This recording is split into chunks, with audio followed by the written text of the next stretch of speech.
On this week's episode of Ride the Lightning, the Tesla unofficial podcast, I have a very special guest joining me, Tesla chief designer Franz von Holzhausen. We talk about Tesla's design language, insights on creating the S, the X, the 3, the Y, the semi-truck, the Roadster, what his favorite Tesla is, and a whole lot more. Stay tuned.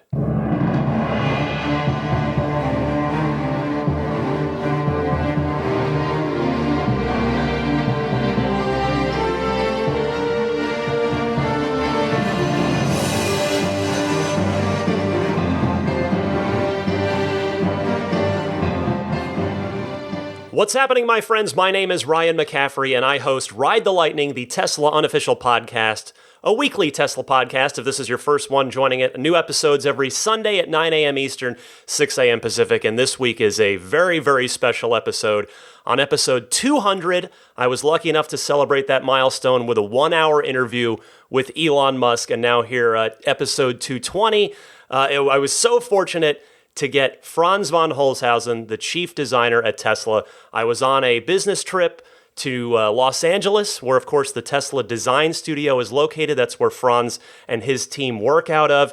And this took a lot of setting up and a lot of fingers crossed and hoping it would come together. And I'm so grateful that it did. So this is what you're about to hear. I'll just get right to it. This is a 37-minute interview.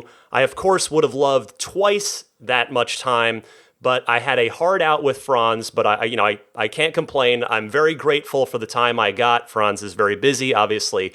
They've got a pickup truck that they're working on that we're probably going to be seeing next month if Elon's recent tweets are anything to go by. So I'm so grateful to Franz and to the Tesla communications team for trusting me to do this and setting this up and making this happen. So if you're wondering, well, why didn't you ask this? Why didn't you ask that? Believe me, I had a mile-long list of questions, and when I knew I had about 37 minutes, I had to edit on the fly and just try and steer the conversation as best I could. But I think we had a really good conversation in that time. We did cover a lot of ground. I hope you enjoy it. So stay tuned for that right now. And then I'll come back and give you some parting thoughts, finish up, just wrap up right after that. So here we go.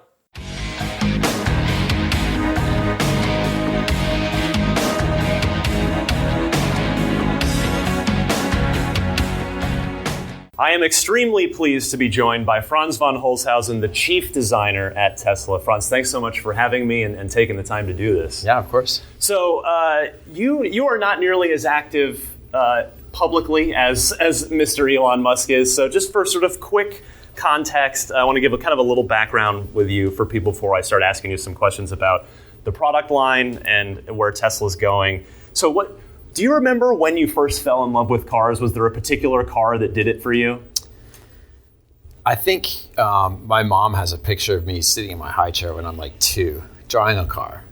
And I think it was, the classic bubble beetle thing. And so I've always had this fascination with transportation, with cars since a little kid. Yeah. And then I grew up with the idea, these cars like the classic Ferraris and the Jaguars and these just really romantic sports cars from the 60s, and those just like are forever like stuck in my head. Yeah. There's just a classic simplicity and beauty to them. There's an elegance to the craftsmanship and the kind of simplicity of design that has always been alluring to me. So I don't know if I could pick one car that got me into it. There's a whole series of those vehicles, and they're loved by so many people. Absolutely. But they're also the thing that got me inspired as well. That's awesome. So at what point in your life did you figure out that you wanted to be a car designer? I was working for my dad, who's a product designer at the time, and he had an intern working for him, and we were kind of shoulder to shoulder with the young guys in the shop. And he was from Art Center, and he was an amazing illustrator. He did those airplane illustrations in the like World War II books. Oh wow! And just like illustrations the hyper detail of the planes, right? But he also did car stuff. So he was kind of doing both, and I was just like, this is amazing. Like, where do you learn how to do that? Because, I grew up in a design environment and could draw pretty well, but this guy was next level. Yeah. And I was like, I got to go to this art center place. And so that's kind of what got me hooked. So you had that kind of role model to show, hey, this is it's attainable, possible. this is doable. Yeah, you could do it, and you could really kick it up a notch to the next level. And then Art Center, I grew up on the East Coast, Art Center is on the West Coast, and so I came out here after studying for a few years in product design at Syracuse, and Art Center was just where you could have the design ideas as vehicles and get a job. Yeah. They helped you put it all together, right? And I was sold. So you got your start at Volkswagen, spent some time at GM, and then, of course, really kind of established yourself at Mazda. And you left Mazda to take the job at Tesla. And I'm curious, I had asked Elon about this. He personally recruited you, but at that point, Tesla's effectively a complete unknown. Did anybody in your family try to talk you out of it and tell you that this, Mazda's an established, safe, secure place, and you're doing good work? I mean, the Kaburo, the Farai concepts, all the design language stuff you were fun. doing. I mean, Mazda was such a great time. We kind of put Mazda back on the map from a design perspective in a really short amount of time, and we had everybody buzzing about what we were doing. But at the same time, designers always want to figure out the next thing. Yeah. And the next thing at Mazda was not as interesting and alluring as what Elon was selling at the time.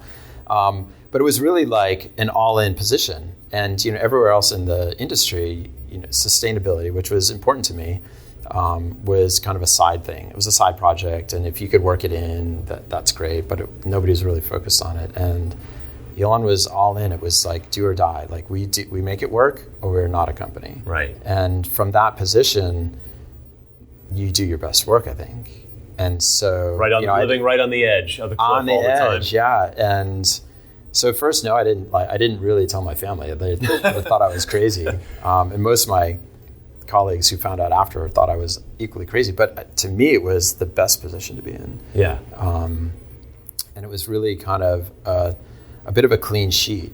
And, the challenge of a clean sheet is where do you even start? Yeah. I think of a writer who sits down to write a book, and you say, okay, go write a book. You're like, give me something. Yeah. Where do I start? We were kind of in that place. Yeah. So, but there's something really exciting about that. And I think, from going in from a purely sustainable perspective,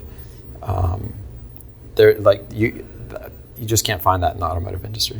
So kind of on that note, I'm curious how you think about your approach to design at Tesla versus in your past, because you've personally designed a lot of neat concepts, and other automakers will design concepts that just never ever see the light of day, whereas at Tesla you design prototypes that then are refined and hit the road. So how does that affect your process? Yeah, I think one of the things that I've found through my career, which is frustrating, is the concepts that never see reality, or if they do, they're so distorted from what the thing that captivates everybody. Yeah, it's really frustrating. Even to me, I look at concepts from other companies, I'm like, wow, that's really cool, but you'll never the translation of that, I'll never get to really experience it. Yeah, and so here we think, well, if we can think of it, why can't we actually do it?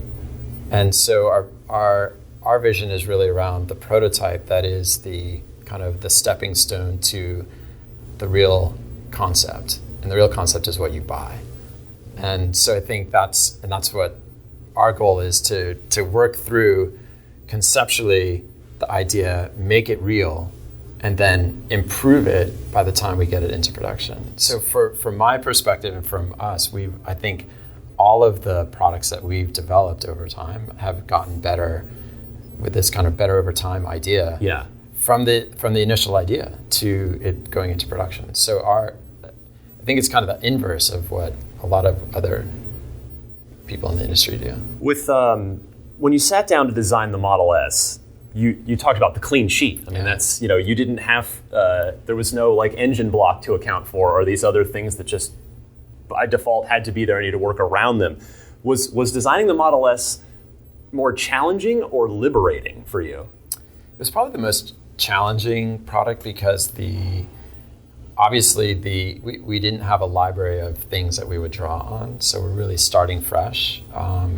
And the form factor was really unique. And the thing is, like, in that time, the technology was so new that it was potentially scary, I think, for people. Like, we saw a lot of upstarts that were just like crazy spaceships that people had a hard time relating to. So I think the idea was really about how do we make a product that people can feel really confident in, really comfortable with, that isn't necessarily screaming the technology underneath it, but just is better because of it.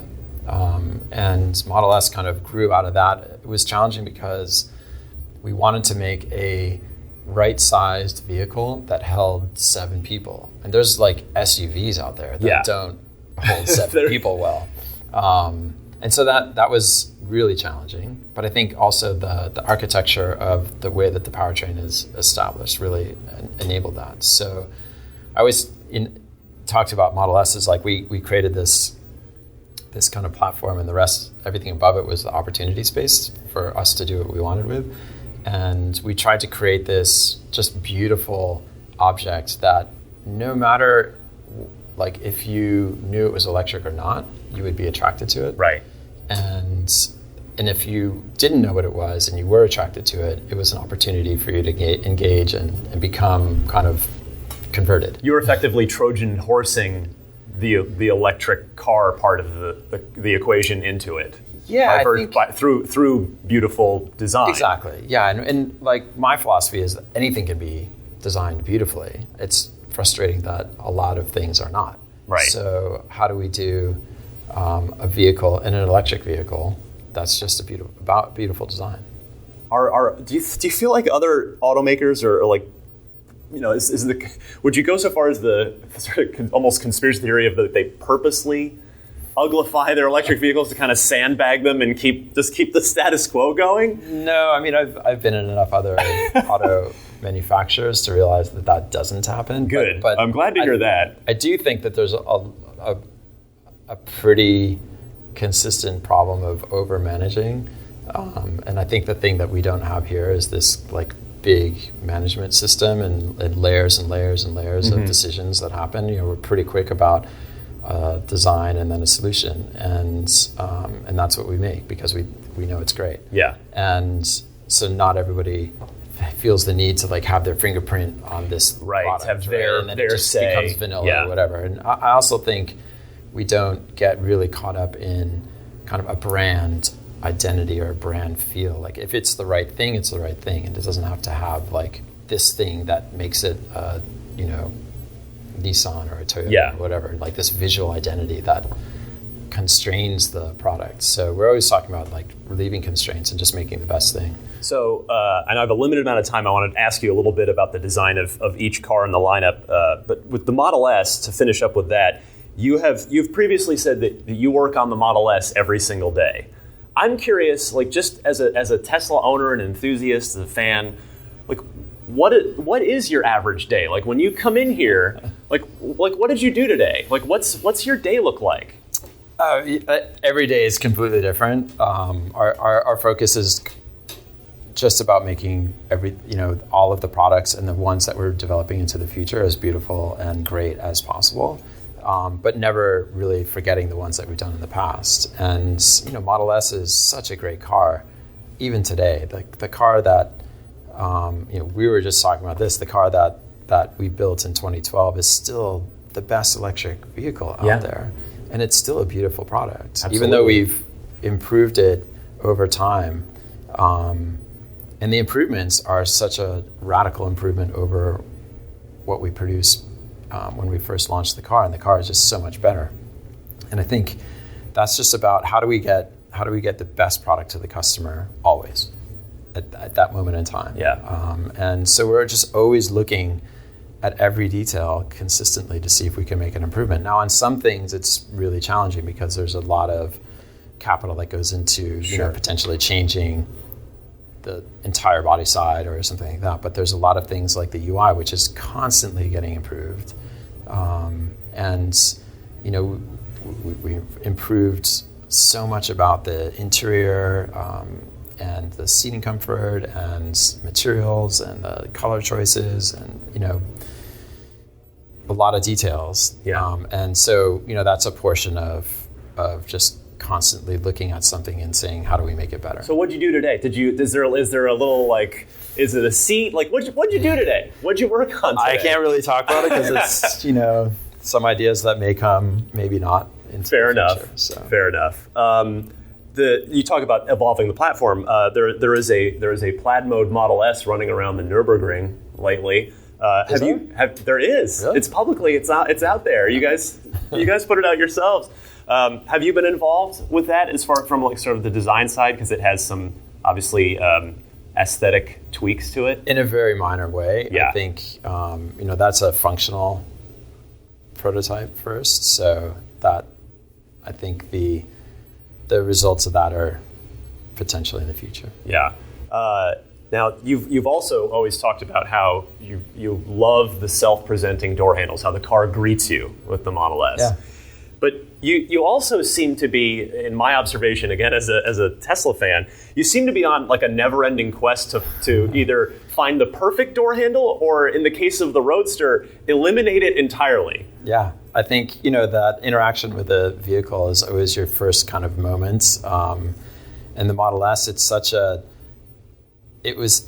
pleasant experience, and in that moment, in that kind of time, you take yourself back to that time where electric cars were like this thing and you weren't really sure if they were going to be great or not. And it's your first moment approaching a Model S, and it just welcomes you and says, "Hey, I'm here. And nice to meet you." And I think that's just it's a pleasant, warming experience. And then the next product with X, we said, let's have the doors just open for you, as if there's a doorman there. And we can do that. So, and we did. And then you don't really need to necessarily touch the car at all. But it's still a warm, pleasant experience. Absolutely. And so, we're constantly looking at that engagement.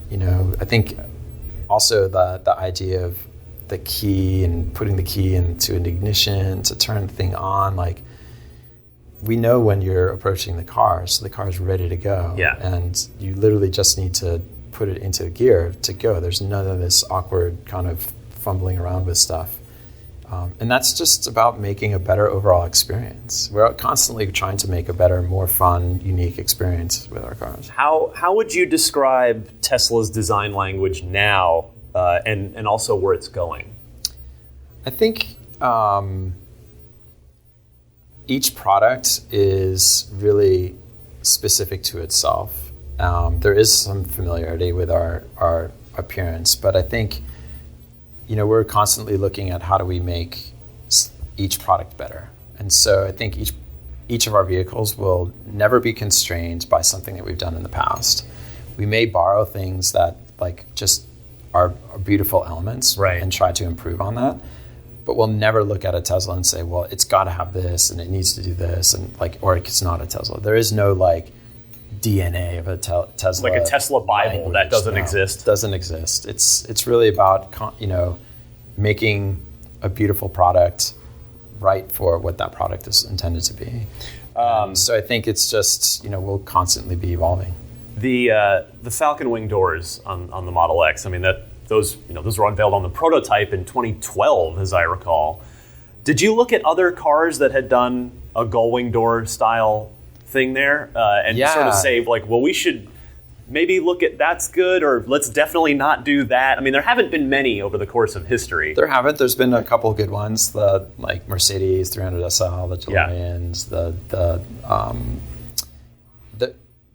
we saw issues with gull-wing doors that just didn't help us with our quest to get a better ingress-egress experience in Model X. And so we actually had to add an extra translation to be able to the second hinge to be able to open the door in areas like parking lots where you're confined, but still provide the access, the great access that potentially, like, if you park a minivan next to another SUV and try to open the slider, you basically lock yourself. You can't get in. Right. The slider is in the way. So we wanted to eliminate that even so that you could open it in that same amount of space and still have access into the car from the back or the front and not have to run around and do gymnastics. And really provide the biggest opening space to get the best access and the easiest access. How about, so the Big Sky windshield on the X, that was kept under wraps until there'd been,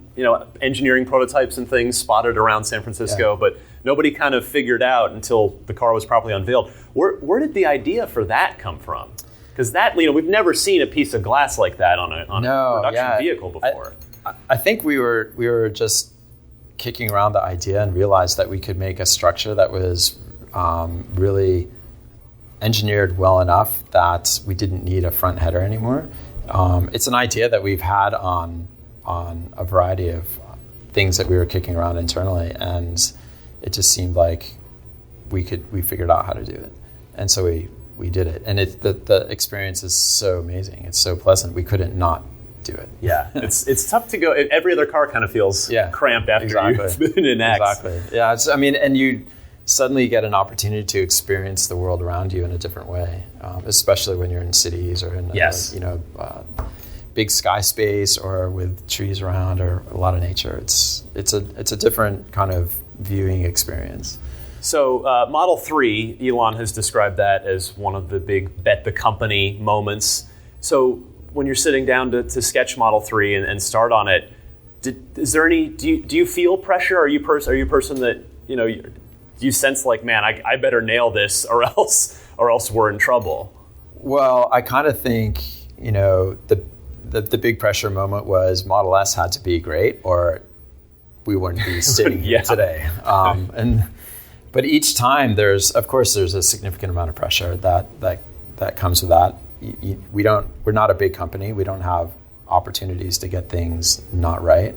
And if they're not perfect, we iterate quickly to make sure to try to get them to perfection or as close as possible.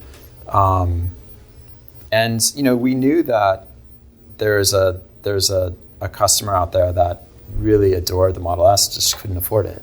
Yeah, and that's me. That was me. That was exactly my story. I think, and there were so many elements to the Model S that are great that if we could just make an affordable version of that, slightly smaller, so it was a little more nimble, right sized, and it was a affordable version of all the goodness that was Model S, then we had a great product. And so that's basically where we started. You've described the S as sort of a sinewy, muscular athlete. That's sort of the inspiration for the design of it. What was the genesis of the Model 3's shape and design? The Model 3 is basically the same thing. There's a lot of the same sinewy kind of efficiency. One of the things that we do really well is aero efficiency, and that's part of the design. It's part of our process. We include the aero kind of component into the early stages of our design because it's an important feature to range, and then we make it beautiful through its aero efficiency, whereas I've seen plenty of not so beautiful. Yeah, I never, before my Tesla, I never used to think about wheels and the effect on efficiency, but you guys have effectively taught me and taught us. Yeah. Oh, well, you'll get rolling resistance. Yeah, it's the aero efficiency. It's really crazy, and I say that as someone, I've got a performance Model 3 with the least efficient wheels, but I love the look and feel, and I will never get rid of them. But but Model 3 was really, we took the idea of somebody who really aspired to get to a Model S but just couldn't financially. Yeah. So we wanted to create that product for them as well. So it's, in a way, there's a lot of SQs to it, but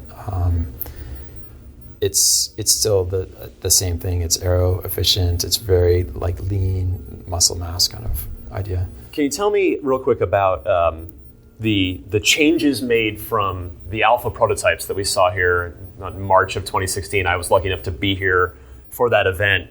It seems like the nose was softened a tad on the from the surprising, prototype, and the trunk opening was a thing that got sort of talked about in the community, and then Elon had sort of addressed it. So I'm kind of curious how the car evolved design-wise from those prototypes to production. I mean, it's the prototype that we unveiled and the production car is surprisingly similar, but the production car is actually more refined and it's better. We did, we looked at the nose to try to improve just the overall visual of that, and I think it's better. The trunk, we just continued to refine and hone and got more usable, bigger opening, more usable space. Yeah. I think the interiors, we didn't talk about the interior, but the interiors, fairly revolutionary. It's the most radical part of the car, arguably. Yeah. Automotive, it's changing the landscape of automotive interiors right now, and we're seeing that. And it's, I think in a way it's really born out of the idea of autonomy. And when you're in an autonomous vehicle, why do you need all this kind of cockpit stuff in front of you? The car's doing the work. You just want to get there safely. And the Blade HVAC system. Yeah, and again, so great. That was like, how do we deliver air in a way that just, in the same way that we were stripping out buttons and trying to reduce clutter and the efficiency of the design, how do we deliver air in a really clean, efficient way? And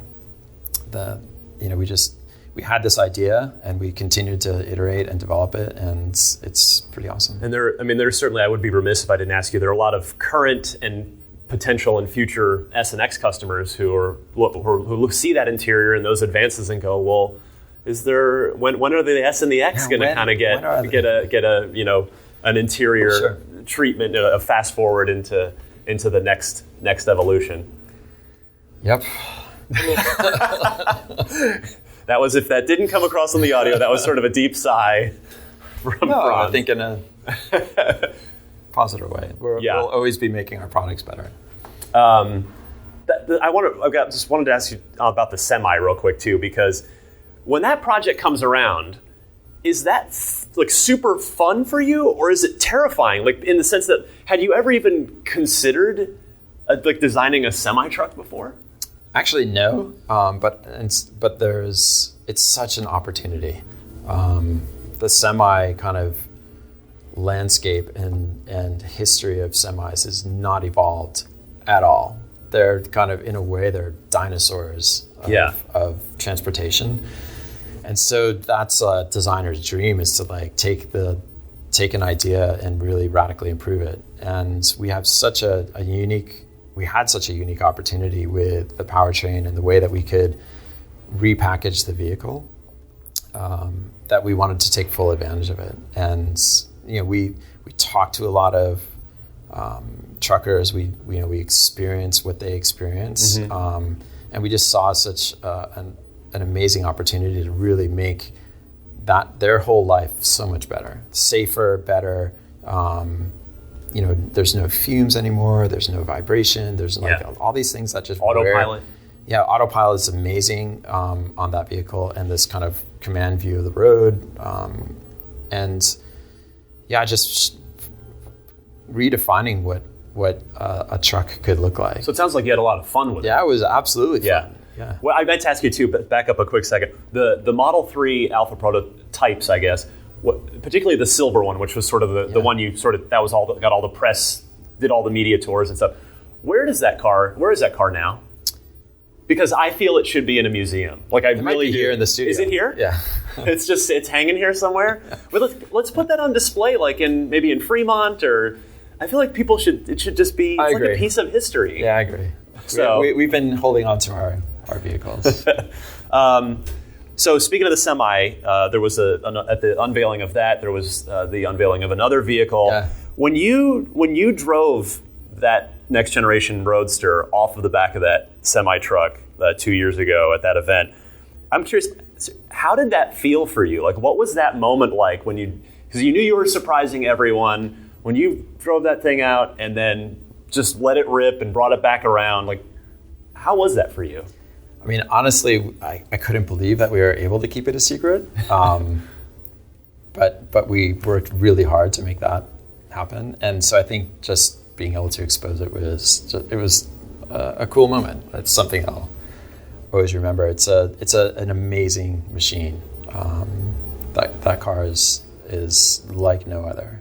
And so I think just it showcases the ability of what an electric vehicle can be. Right. It's like the ultimate smackdown. Right. It's a purpose-built Terminator, yeah, effectively. In a way, right? And so I think being able to finally show people that exactly that was a cool moment. How I know, Elon told me in my interview with him that's dessert. That's not the the core priority of the company. Sure. But how has the Roadster from the prototype we've seen how has it evolved in the sort of the last 2 years? Because it's a long wait with this one. The 3 went into production relatively quickly. The Y unveiled this year, same thing. But the Roadster was unveiled 2 years ago, and we got a ways to wait. So I'm sort of curious how it's evolving.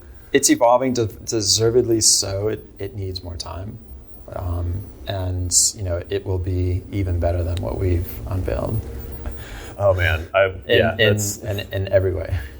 That makes me so happy to hear that. Now the Y, I've got about like 8 to 10 minutes with you, so I want to make the most of them. The Y feels to me like perhaps your most sort of restrained design effort yet. It's which makes sense in that it's shares 75% or so of the parts with the Model 3. It's expected to be probably the highest volume car in the company. So it seems like it's get it done, make sure it's great, and for the financial health of the company. So were there other wilder proposals for the Y on the table? I'm sort of curious how the process on that car went, and if that sort of restraint of making sure you're sharing lots of parts, if that was sort of a design challenge unto itself. Yeah, I mean, we looked at a spectrum of ideas on what we could make Model Y, but really the assignment was how do we make the most financially kind of prudent product, knowing what the capabilities of that segment are. Yeah. And so, it's another product. We had to design it. We had fun doing it. And it was challenging in its own right. It's hard to make a completely different type of vehicle out of a big volume of another one. Yeah. And not just kind of make a badge engineered thing out of it. And so we spent a lot of time on making sure that the functionality of it is great, the ergonomics and the seating position of it are great, and it's a different vehicle than a 3. There's going to be a core amount of people that are just the 3 is better for them, and the Y will be better for a different group of people, and it will deliver on all the things that they're expecting out of vehicle in that kind of CUV segment, right? But more. It has amazing overall range and capability. Obviously, all the updates that you get, the improvements over time. The has a lift gate in the rear and a potential for a third row seat, and it's a power lift gate back there, right? Yeah. So it's a in that space, it's a great product, and it was equally challenging design in its own kind of confines. Now they've been spotted running around up north, and it's really cool to see. I mean, has the Y evolved since we saw it in March, or is it more just buttoning it up and moving it forward? I think what you saw in March is really true to the final design, and we've made improvements on it to make it a better product, and you'll see them when that car is available. Excellent. And like I said, with every one of our projects, we work so hard to make the car that we deliver to the customer better than what we show them. Which is just the opposite of it. If we haven't done that, if we didn't do that, then we're really failing at our job. Well, so far so good. I'll tell you from my performance. So let us know if we're going the wrong direction. Now probably I don't know, 100 feet or less from me behind a wall that, a lot of locked doors. There is, I presume there is a pickup truck back there, and I'm sort of, I know you're not going to talk much about it, but Elon has said a couple times we might get the unveiling of that in November. So is it, I guess I'll ask you that maybe hopefully you'll speak to, is it really as crazy as he says it is? You just have to wait and see.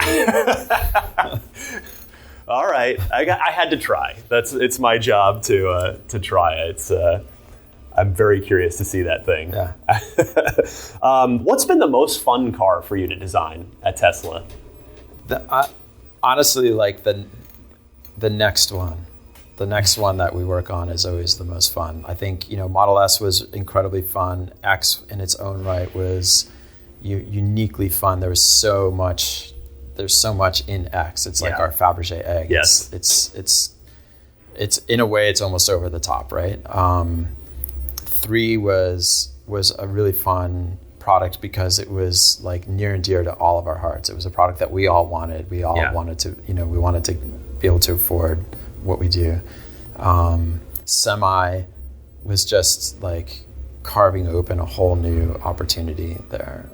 So really fun to get into that. And the scale of that project is so different than everything else. Roadster, obviously the ultimate vehicle, cannot have fun doing that.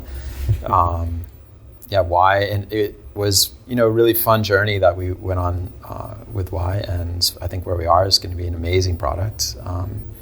The future that you hear in the back is also fun, and the ones beyond that too. So they're like always the next one is like where I want to get to. Is there a favorite child of the existing ones? I think in a strange sort of way, the first one, like S, is still. Is that what you're driving? Are you driving? I drive an S. Yeah. I drive a 3 as well. My wife drives an X. Like we're driving Teslas. But there's just something about that. That first introduction, even beyond the Roadster, the first kind of really true Tesla. It's just a special product. It still is. Like I said, the car that we delivered in 2012 is still the best electric car on the road. And the newer ones are just even that much better. I found an interview with you from Motor Trend way back. You were commenting on one of the new McLarens and the color that they had chosen for the prototype of whichever one, I don't know if it's the MP12C or what, but with Tesla, color is such an important part of design. I have a multi-coat red Model 3, which for me, that's the color. Yeah. My Model 3 is red too. What, do you have white interior? I have a black interior. Black interior for you, okay. So I have V10, so it was early days. Yes. What's your favorite of the Tesla colors? And what new ones do you want to see? I know there are sort of production realities. Elon's talked about efficiency and things, but if we get some new colors, you're going to have a big say in that, I'm sure. Yeah, not the final say. We've seen a lot of colors come and go, and I think Tesla is also a little bit about restraint in a way, and I think we have a good, albeit small compared to everybody else, but I think we have the right size palette right now, and I think each of the colors we take a lot of time to make sure that they're right for the product, and it's hard to say that any of the colors are wrong for any of the products that we have. So. But we're always looking at color and seeing if there's a new opportunity, and so you just have to stay tuned. Fair enough. I would love to tell you all this cool stuff that we're doing, but it's more fun if you experience it on your own. Well, you can tell me off. No, you won't tell me, but that's fine. Last question for you is, what kind of car would you like to design at Tesla that the company hasn't made yet? Is there something, a product category or something that you'd like to do, even if it'll never get made, just something you personally would like to do? I think there's a few. I think the one that's, really intriguing to me, and I think it's, probably to anybody in the automotive or transportation space, is like, how is autonomy gonna shape the future of transportation? Like, what is that product when full autonomy is really viable and working really well? What are the products looking like then? And to me, that's incredibly intriguing, and we have ideas around that. We've been working on ideas. But that's, to me, there's a fascination around that. So I think it's going to be a pretty rapidly changing world in terms of what transportation looks like in the near future. Brilliant. Franz von Holzhausen, Chief Designer at Tesla, thank you so much for joining me. Definitely. Pleasure.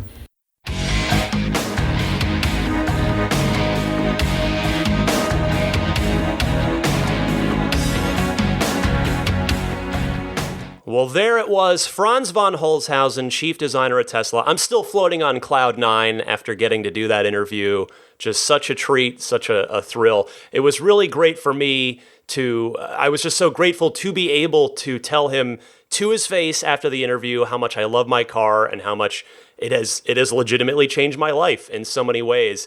And he was incredibly gracious, very kind. I thought we had a wonderful conversation. I really hope you enjoyed it. And I do this every week. If this is your first time listening, I do this every week. New episodes post Sunday at 9 a.m. Eastern, 6 a.m. Pacific. Like clockwork, you can count on it. It'll be there for you. I did get lucky enough to get an Elon Musk interview. That was episode 200. So if this is your first one, you might want to go back and check out the Elon interview. But if you would like to stick with me, maybe give another regular episode a try. My normal format, I go over the week's Tesla news, round everything up for you, give you the biggest and best stories, and then give you my take on it as a sort of seasoned Tesla community member, somebody that's been watching and studying Tesla for many, many years now. So that's sort of the first half of the show. And then the second half of the show, I take your phone calls in which you guys call in with your Tesla questions, your comments, discussion topics, discuss those, go through those, and it makes for a fun hour every week. At least I hope it's a fun hour. So do check that out. Now, next week is actually another kind of special episode because next week Tesla is reporting their quarterly earnings. And so every time they do that, I always listen to the whole thing.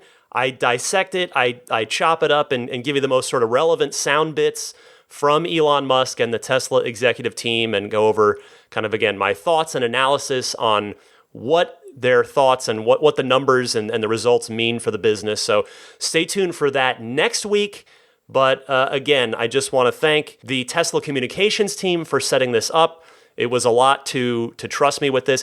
Franz doesn't do a lot of interviews. I learned while researching the interview that I went back and tried to find other interviews of his to kind of get a sense of who he is and what he's like to interview. And there's not much. There's not much. So I'm exceptionally grateful for this opportunity.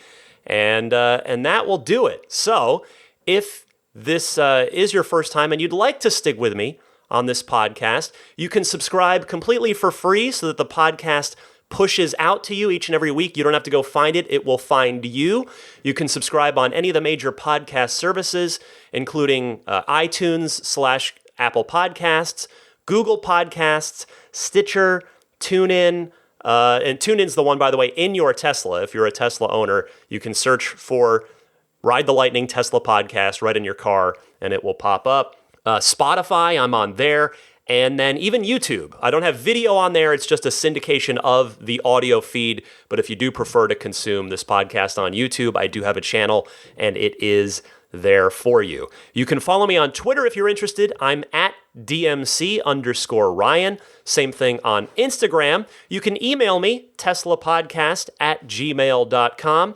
And I think that will about do it. So again, my name is Ryan McCaffrey. I'm usually joined by my, as usual, sleeping co-host, which is my dog, Daisy the Boxer Puppy. She's over here, head in the couch, just snoozing away. But yes, I will see you all next week. And until then, happy electric motoring. Oh, and a quick shout out to my friend CJ Gibson for his assist with the audio on the interview this week. Thank you, CJ.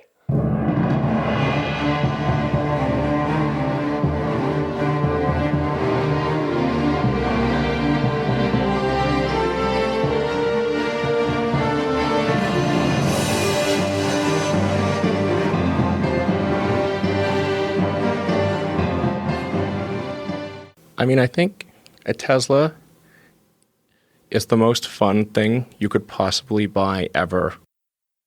That's what it's meant to be.